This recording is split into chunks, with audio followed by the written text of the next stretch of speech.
இந்த நல்லெண்ணெயில உணவு சமைத்து அடிக்கடி சாப்பிட்றவங்களுக்கெல்லாம் மன அழுத்தம் கம்மியாகும், தூக்கமின்மை பாதிப்புல இருந்து இயற்கையாவே வெளிவர முடியும். எப்படின்னு பார்த்தா, நல்லெண்ணெயில டைரோசின் அப்படின்ற முக்கியமான ஒரு வேதிப்பொருள்.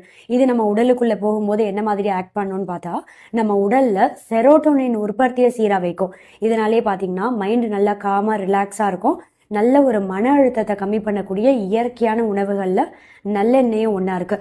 இப்போ தேங்காய் எண்ணெயை நம்ம தேய்த்துட்டே வரோம் ஸ்கின்ல அப்படின்னும் போது சன் டேன் ஏற்படாமல் தடுக்க முடியும். இப்போ வெளியே போகும்போது சூரிய ஒளி கதிர்கள் நம்ம மேலே படும்போது அந்த யூவி ரேஸை ரெசிஸ்ட் பண்ணக்கூடிய தன்மை 20% இருக்கு தேங்காய் எண்ணெயில் அப்படின்னு ஒரு ரிசர்ச்சில் சொல்லியிருக்காங்க.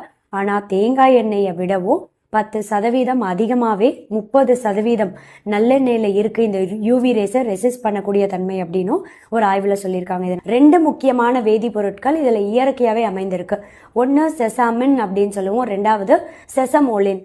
இந்த 2 வேதிப்பொருட்களுமே ரொம்ப ஸ்ட்ராங்கான ரொம்ப பவர்ஃபுல்லான ஆன்டி ஆக்சிடென்ட் சத்துக்கள்னு சொல்லலாம். இந்த 2 ஆன்டி ஆக்சிடென்ட் சத்துக்களும் நம்ம உடல்ல புற்றுநோய் செல்லோட வளர்ச்சியை தூண்டக்கூடிய ஒவ்வொரு ஃப்ரீ ரேடிக்கலையும் எதிர்த்து போராடும்.